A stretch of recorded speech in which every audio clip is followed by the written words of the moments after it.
अस्सलाम वालेकुम dear students, कैसे हैं आप सब। उम्मीद करता हूं कि आप सब खैर आफियत से होंगे। तो आज के दिन हम मैकेनिक्स बाय क्यूके गौड़ी इनकी बुक से चैप्टर नंबर 8 रेक्टिलिनियर मोशन, इसमें एक आर्टिकल डिस्कस करेंगे motion with variable acceleration.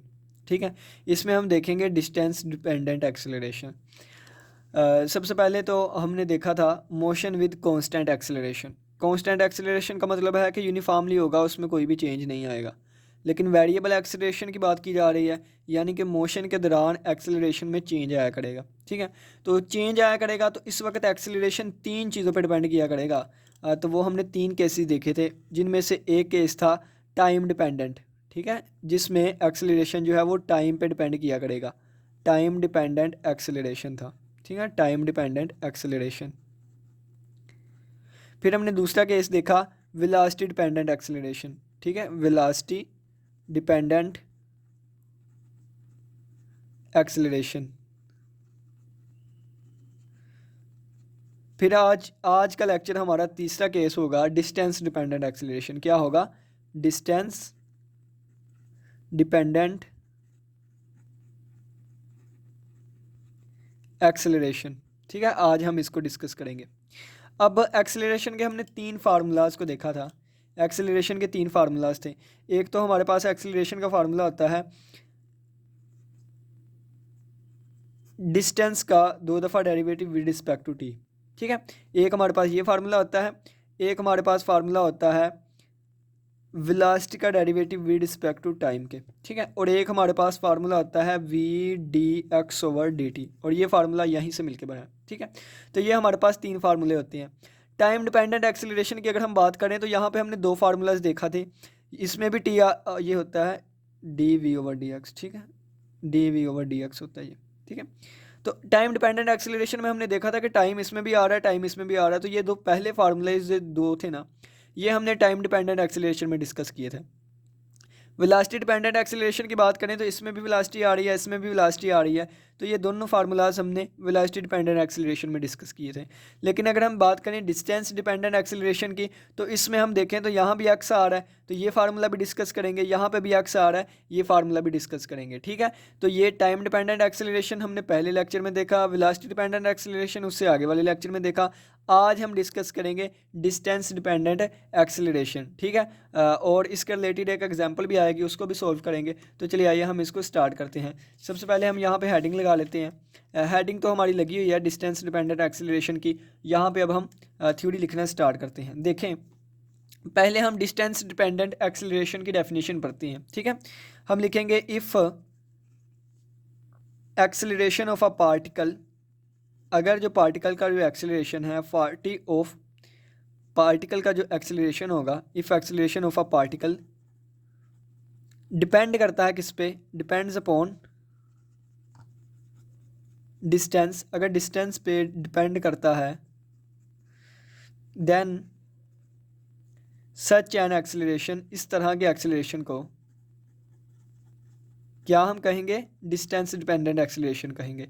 Then such an acceleration is called distance dependent acceleration. Distance dependent acceleration. ठीक हो गया, ये हमारे पास इसकी डेफिनेशन आ गई। और जो फार्मूलाज मैंने आपको बताए हैं कौन कौन से, एक इसमें डिस्टेंस यूज़ हो रहा है और एक इसमें डिस्टेंस हो रहा है। तो इन दो फार्मूलाज को लेके चलेंगे। तो हम यहाँ पे लिख देते हैं सिंस, कौन सा फार्मूला? तो ये वाले लेके चलेंगे, एक ये वाला एक ये वाला। ठीक है, तो पहले हम इस वाले को लेके चलते हैं।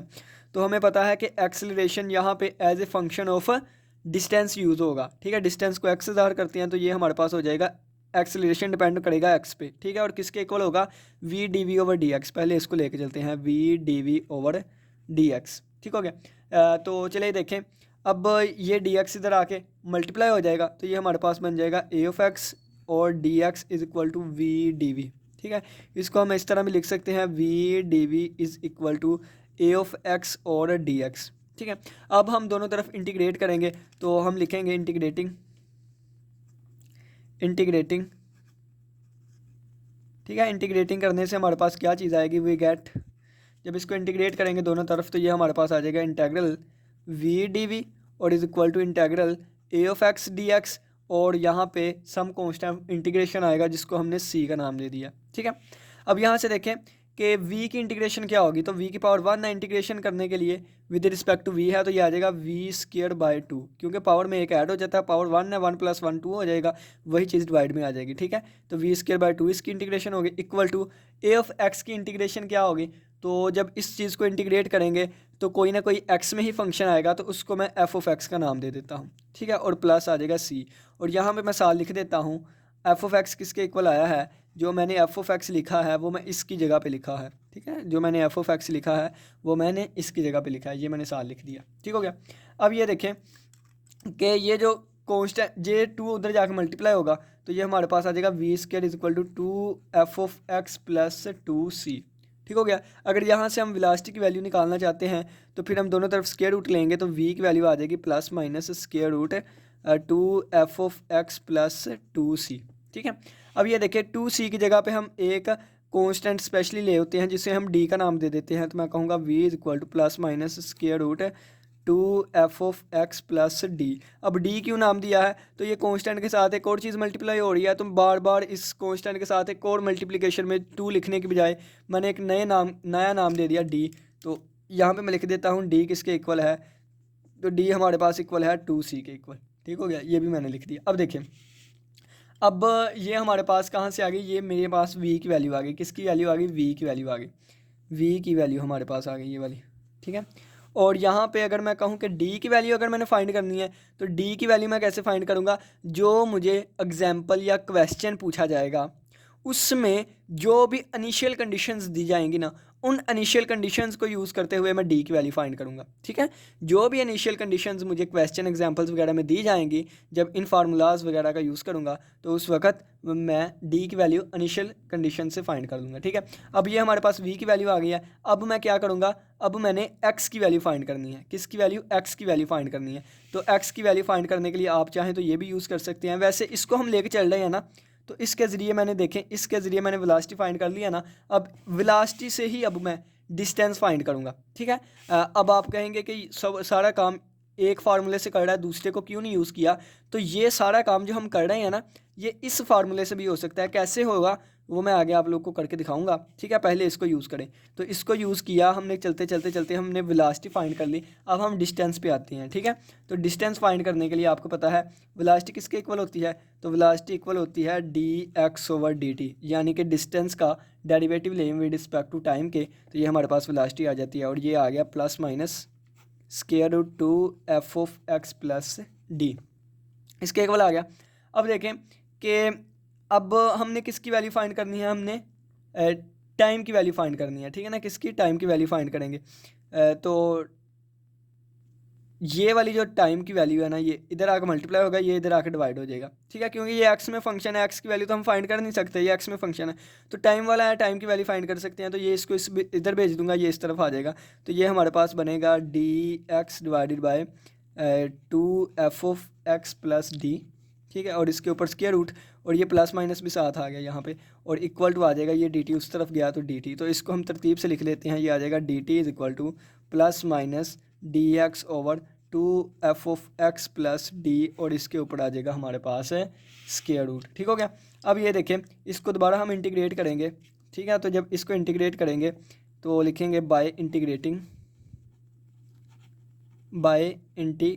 जब इसको हम इंटीग्रेट करेंगे तो ये हमारे पास बनेगा इंटेग्रल dt और equal two plus minus integral dx/2f(x) + d, और यहाँ पे एक और कांस्टेंट आ जाएगा इंटीग्रेशन का e।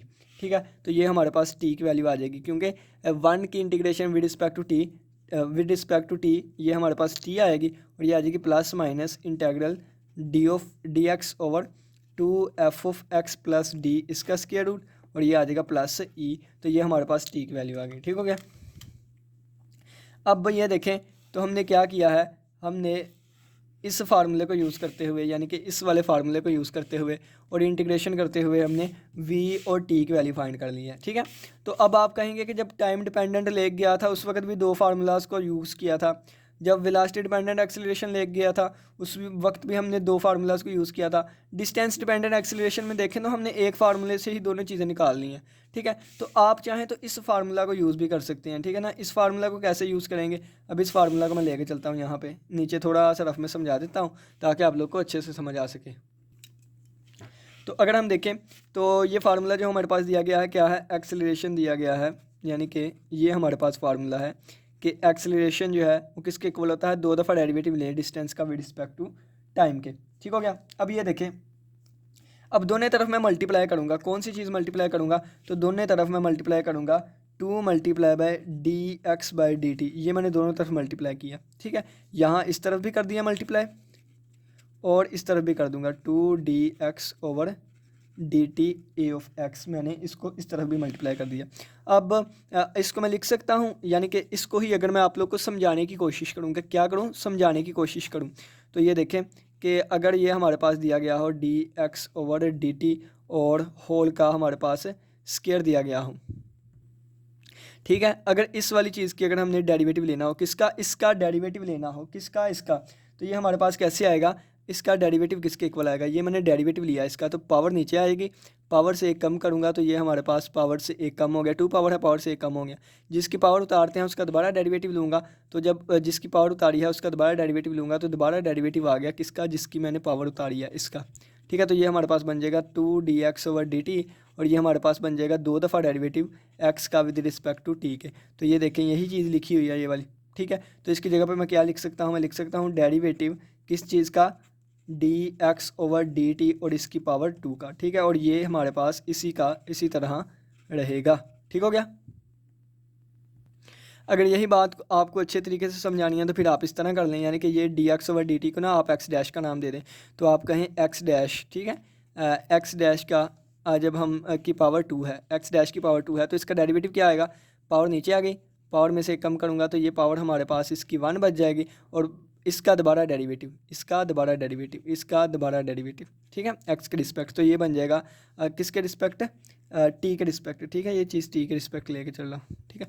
ये हमारे पास बनेगा 2x डैश और ये हमारे पास x डबल डैश बन जाएगा। कहने का मतलब क्या है, 2 और एक दफ़ा डेरिवेटिव और दूसरी दफ़ा डेरिवेटिव, ठीक है। तो यही लिखा हुआ है कि 2 मल्टीप्लाई बाय एक दफ़ा डेरिवेटिव, दूसरी दफ़ा डेरिवेटिव, ठीक है। तो इसको जब हम क्लोज करेंगे तो ये वाली चीज़ बन जाएगी, ठीक है। ये उम्मीद करता हूँ कि अब समझ आ गई होगी। अब दोनों तरफ इंटीग्रेट करेंगे, जब दोनों तरफ इंटीग्रेट करेंगे तो यहाँ भी इंटीग्रेशन आ जाएगा, यहाँ भी इंटीग्रेशन आ जाएगा और यहाँ पे हम कांस्टेंट आ जाएगा और यहाँ पे हम कांस्टेंट को डी का नाम दे देंगे, ठीक है। तो आगे अगर देखें आप तो ये इसके के साथ कैंसिल हो जाएगा, तो ये हमारे पास बचेगा यहाँ पे डी एक्स ओवर डी, इसका होल का स्क्वायर इक्वल टू आ जाएगा यहाँ से 2। और अगर आप देखें ये ए एक्स है और ये ए एक्स का आगे डेरिवेटिव है, यानी कि ये एक्सेलरेशन है और ये आगे उसका डेरिवेटिव है, तो ये हमारे पास आ जाएगा 2 और साथ एक्सेलरेशन। तो टी के रिस्पेक्ट हमने इंटीग्रेशन की थी, किसके रिस्पेक्ट, टी के रिस्पेक्ट, तो साथ इसके भी डी टी आएगा, ठीक है। और यहाँ भी डी टी आया था तो डी टी से कैंसिल हो गया, बाकी हमारे पास क्या बचेगा 2 इंटेग्रल ए ऑफ एक्स और d x, a of x d of x plus d, ठीक है। तो ये हमारे पास बनेगा d x over d t whole का square equal to 2 multiply by, इसका भी जो हमारे पास आंसर आएगा ना वो एफ ऑफ एक्स आएगा, ठीक है। इसका जो भी आंसर आएगा हम उसको एक नए फंक्शन का नाम दे देते हैं एफ ऑफ एक्स का, क्योंकि यहाँ भी इसका आंसर जो था ना a of x d x, a of x d x, इसको हमने एफ ऑफ एक्स का नाम दिया था। ये देखें एफ ऑफ एक्स किसके बराबर था, integral of A of x, तो यहाँ भी एफ ऑफ एक्स की इंटेग्रल, इसको एफ ऑफ एक्स का नाम दूंगा और ये प्लस डी है।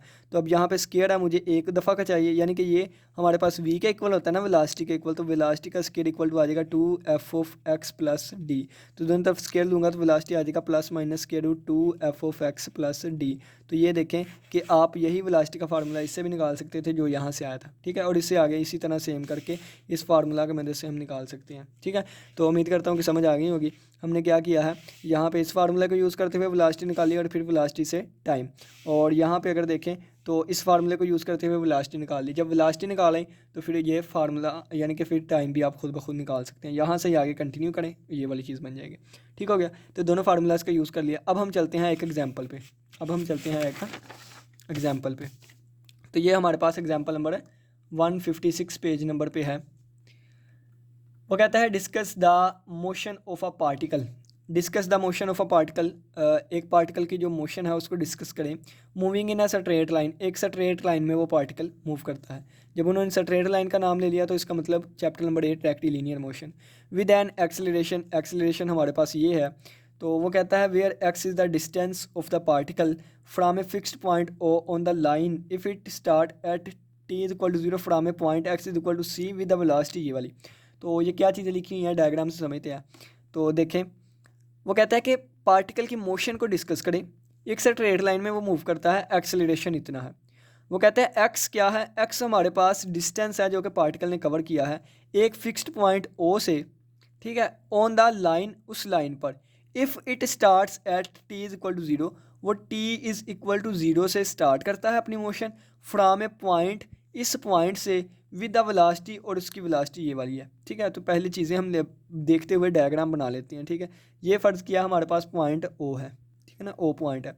फिर वो कहता है कि एक ओ पॉइंट से लेके एक ख़ास जगह तक का हमारे पास फासला कितना है, एक्स है।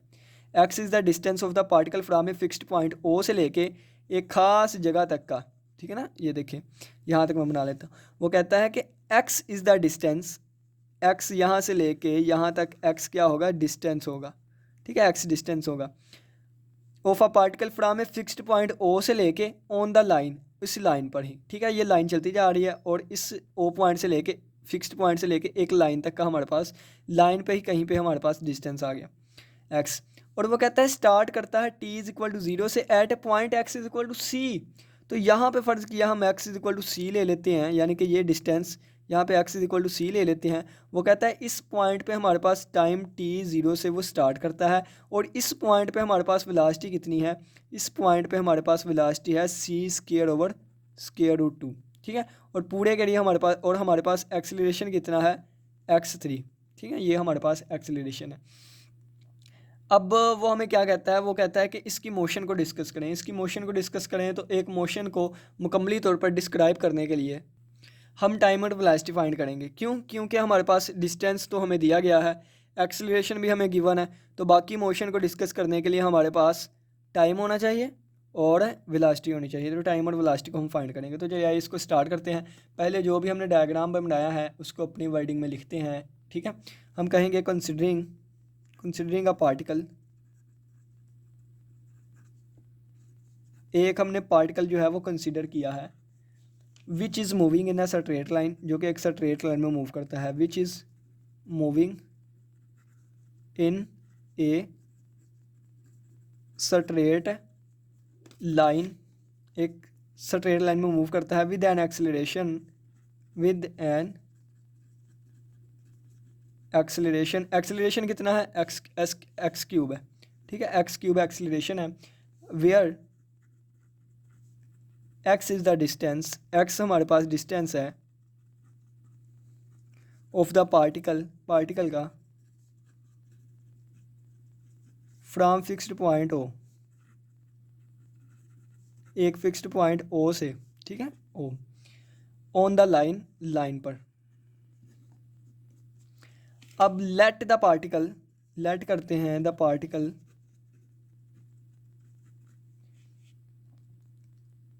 Starts motion from a point O, from a point O, from a point A, ठीक है। हम फ़र्ज़ करते हैं कि वो अपनी मोशन को पॉइंट ए से स्टार्ट करता है। तो इस पॉइंट से मोशन स्टार्ट हुई थी t0, तो इस पॉइंट को हम ए का नाम दे देते हैं, ठीक है, पॉइंट ए। इस पॉइंट को पॉइंट ए का नाम दे देते हैं। तो हमने कहा है कि let the particle starts motion from point O, जब हमारे पास एट टाइम t0 था, ठीक है, विद वेलोसिटी, और इसकी वेलोसिटी कितनी थी, वेलोसिटी हमारे पास थी सी स्क्वायर ओवर स्क्वायर रूट 2, ठीक है। तो अब ये देखें, ये सारी चीज़ हमने लिख ली जो कि हमारे डायग्राम में शो हो रही थी। अब हम कहेंगे हेयर, अब जो सा मर्जी फार्मूला लगा लें, मैंने दोनों लगा के दिखाए हैं। इन जनरल में हमने दोनों फार्मूलाज को डिस्कस कर लिया था ना। अब जो सा मर्जी यहाँ पे लगा लें, तो मैं ये वाला लगाऊंगा, यानी कि ए ऑफ एक्स किसके इक्वल होगा, v d v over d x, ठीक है। मैंने ये वाला फार्मूला यहाँ पे यूज़ कर लिया है। अब यहाँ पे देखें कि ये हमारे पास आ जाएगा v d v over d x is equal to a of x की वैल्यू कितनी है, ए ऑफ एक्स की एक्स क्यूब है, हमारे पास एक्सेलरेशन दिया गया है, ये आ गया एक्स क्यूब। अब ये एक्स उधर जाकर मल्टीप्लाई होगा तो आएगा हमारे पास v d v is equal to x q multiply by d x, ठीक है, x q multiply by d x. अब दोनों तरफ हम इंटीग्रेट कर लेंगे तो हम लिखेंगे इंटीग्रेटिंग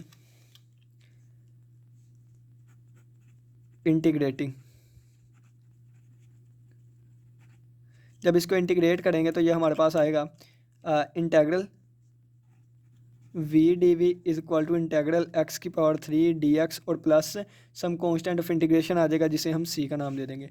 वी की इंटीग्रेशन हमारे पास वी स्क्वायर बाय 2 आ जाएगी और प्लस इसकी इंटीग्रेशन पावर में एक ऐड करूँगा और इससे डिवाइड करूँगा तो ये हमारे पास आ जाएगी एक्स की पावर 4/4 और प्लस सी हमारे पास कांस्टेंट ऑफ इंटीग्रेशन है। इसको हम इक्वेशन नंबर 1 का नाम दे देते हैं। अब यहाँ से देखें कि अब हम पहले सी की वैल्यू फाइंड कर लेते हैं, ठीक है, किसकी, पहले सी की वैल्यू फाइंड। तो सी की वैल्यू फाइंड करने के लिए हम क्या करेंगे, यहाँ पे कह देते हैं इनिशियली, ठीक है, इनिशियल कंडीशंस या इनिशियली हमारे पास क्या था, टी भी हमारे पास यहाँ से वी यूज़ हो रहा है तो वी की वैल्यू हमारे पास इनिशियल क्या थी, तो इनिशियली हमारे पास वी की वैल्यू ये वाली थी, ठीक है, सी स्क्वायर ओवर स्क्वायर रूट 2। और देखें यहाँ पे एक्स यूज़ हो रहा है तो इनिशियल पे हमारे पास एक्स कितना था, 0 था, ठीक है, सभी को पता है। 0 नहीं था, इनिशियल कहाँ पे था, एक्स हमारे पास सी था, ठीक है, मुझे खुद नहीं था पता, ठीक है, ये वाला सी है। तो यहाँ पे इनिशियल पे हमारे पास एक्स आ गया सी, तो ये दोनों वैल्यूज़ जब हम यहाँ पे पुट करेंगे तो इक्वेशन नंबर 1 हमारे पास बनेगी वी की जगह पे सी स्क्वायर ओवर स्क्वायर रूट 2, ये आ गया किसकी जगह पे, वी की जगह पे, ठीक है, और इज इक्वल टू एक्स की पावर 4, एक्स यानी कि सी है तो सी की पावर 4 डिवाइडेड बाई 4 आ जाएगा और प्लस सी आ जाएगा। तो यहाँ से अगर हम देखें तो ये इसके साथ कैंसिल होगा तो ये हमारे पास बन जाएगा सी की पावर 4 ओवर 2 और डिवाइड में भी हमारे पास 2 है और आ जाएगा सी की पावर 4 ओवर प्लस 4, ठीक है। तो ये वाली चीज़ बन जाएगी सी की power 4 over 4 is equal to C की पावर 4 ओवर 4 प्लस सी। तो ये वाली चीज़ उधर जाकर माइनस होगी, ये वाली चीज़ उधर जाके माइनस होगी तो हमारे पास पीछे सी की वैल्यू जो है वो कुछ भी नहीं बचेगी, यानी कि ये इसके साथ कैंसिल आउट होकर सी की वैल्यू आ जाएगी 0। अब ये पुट करेंगे 1 में तो हमारे पास इक्वेशन नंबर 1 बनेगी, ये वैल्यू जब हम 1 में पुट करेंगे तो बनेगी v square over 2 is equal to x की पावर 4 ओवर 4 और ये तो 0 हो जाएगा, ठीक है।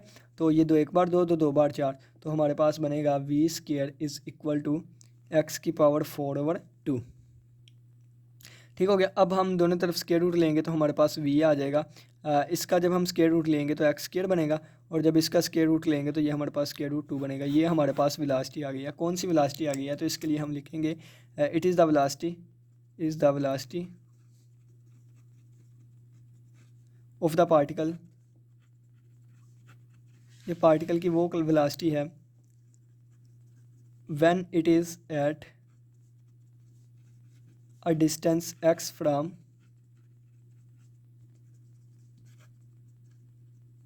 Point O. ये कौन सी वेलोसिटी हमारे पास आई, ये वो वाली वेलोसिटी आई कि यहाँ से लेके वो यहाँ तक पहुँच गया है, ठीक है। तो यहाँ से लेके यहाँ तक जब एक्सीलरेशन इतना था तो वेलोसिटी हमारे पास कितनी आ गई, ये वाली आ गई। अब यही वेलोसिटी का फार्मूला जो है ना, आप इस फार्मूले से भी हम फाइंड कर सकते थे। कौन सा फार्मूला, ये वाला, a of x is equal to double derivative of distance with respect to t, ठीक है ना। इससे भी हम वेलोसिटी का फार्मूला फाइंड कर सकते थे, जैसे हमने यहाँ पे किया था, ये भी वेलोसिटी का फार्मूला आ गया था, यहाँ से भी वेलोसिटी हमने फाइंड कर ली थी, ठीक है। आप इस तरह भी कर सकते थे। अब आगे देखें, अब ये हमारे पास वेलोसिटी निकल आई, अब हम टाइम फाइंड करेंगे, ठीक है। टाइम फाइंड करने के लिए हम क्या करेंगे, टाइम फाइंड करने के लिए अगेन यही चीज़ लेंगे, ठीक है ना, यही चीज़। तो ये हमारे पास आ जाएगा वी किसके इक्वल होता है, D x over d T के इक्वल होता है, ठीक है। तो वी की जब वैल्यू पुट करूँगा कौन सी है, आ जाएगा x square over square root 2 आ जाएगा हमारे पास, ठीक हो गया। अब ये चीज़ इधर आने के मल्टीप्लाई होगी तो ये हमारे पास स्क्वायर रूट 2 इस तरफ मल्टीप्लाई होगा तो आ जाएगा स्क्वायर रूट 2 डिवाइडेड बाय ये एक्स स्क्वायर भी इधर आके डिवाइड हुआ और इक्वल टू, और ये साथ डी एक्स है और ये डी टी उधर जाएगा तो ये हमारे पास डी टी इस तरह बन जाएगा। तो ये हमारे पास आ गया डी टी और is equal to square root 2 by x square और मल्टीप्लाई बाई डी एक्स आ गया, ठीक हो गया। अब हम दोनों तरफ इंटीग्रेट कर देंगे, जब इसको इंटीग्रेट करेंगे दोनों तरफ ये हमारे पास आ जाएगा integration delta t is equal to integration square root 2 by x square और डी एक्स और प्लस कांस्टेंट ऑफ इंटीग्रेशन आ जाएगा जिसको हम डी का नाम दे देंगे, इसको इक्वेशन हम, ठीक है, इसको यहाँ पे। अब 1 की integration with respect to t तो वो टी होगी, स्क्वायर रूट 2 कॉन्स्टेंट है बाहर आ जाएगा और 1 ओवर एक्स स्क्वायर, तो 1 ओवर एक्स स्क्वायर तो देखें अगर एक्स स्क्वायर जो ऊपर जाके एक्स की पावर -2 हो जाएगा, इंटीग्रेशन करनी हो तो पावर में भी एक ऐड और डिवाइड में भी, तो ये हमारे पास एक्स की पावर -1 ओवर -1 बन जाएगा, ठीक है। तो ये पावर दोबारा नीचे आके ये बन जाएगा माइनस एक्स की पावर -1, तो पावर दोबारा नीचे आके प्लस की हो जाएगी, ठीक है। तो ये आ जाएगा हमारे पास 1 ओवर एक्स -1 ओवर एक्स और प्लस डी, तो ये हमारे पास बनेगा t is equal to minus square root 2 over x और प्लस डी, और इसको हम इक्वेशन नंबर 2 का नाम दे देंगे। ठीक है, इक्वेशन नंबर 2 का नाम दे देंगे। इसमें भी इनिशियल कंडीशंस फाइंड करेंगे, पुट करेंगे, और हम यहाँ से डी की वैल्यू निकालेंगे। ठीक है, तो इनिशियल कंडीशन क्या है, यहाँ पे टी 0 था और एक्स की वैल्यू कितनी थी, सी थी। अब ये दोनों चीज़ें हम यहाँ पे पुट करेंगे तो हमारे पास इक्वेशन नंबर 2 क्या बनेगी, ये हम नेक्स्ट पेज पे करते हैं। तो नेक्स्ट अब यहाँ से देखें कि ये जब इनिशियली हम चीज़ें पुट करेंगे तो हमारे पास इनिशियल कंडीशंस कौन सी हैं। तो इनिशियल या कंडीशंस लिख दें। इनिशियली हमारे पास टी हमारे पास 0 था और एक्स की वैल्यू सी थी। तो जब यहाँ पे पुट करेंगे तो ये हमारे पास बनेगा टी 0 है और ये आ जाएगा -√2 डिवाइडेड बाई एक्स की वैल्यू सी है प्लस डी। तो यहाँ से हमारे पास डी की वैल्यू आ जाएगी, ये हमारे पास उधर जाकर पॉजिटिव हुआ तो डी आ जाएगी √2/c। ये हमारे पास डी की वैल्यू आ गई। जब ये डी की वैल्यू हम यहाँ पे पुट करेंगे तो हमारे पास इक्वेशन नंबर 2 बनेगी। इक्वेशन नंबर 2 जो है वो becomes t is equal to -√2/x और प्लस डी की वैल्यू क्या है, √2/c है। तो ऊपर से अगर हम देखें तो √2 कॉमन आ रहा है, तो पहले इसको लिख लेता हूँ √2/c और फिर लिख देता हूँ -√2/x। तो अब यहाँ से जब कॉमन लूँगा √2 तो √2, तो ये हमारे पास आएगा 1/c/1/x। तो ये हमारे पास वो टाइम आया कि जब इसने इतनी वेलोसिटी के साथ यहाँ से लेके यहाँ तक का डिस्टेंस कवर कर लिया। ठीक हो गया। तो अब यहाँ पे लिखूँगा इज़ द टाइम, ये वो टाइम है, ये हमारे पास वो टाइम है, is the time spent by the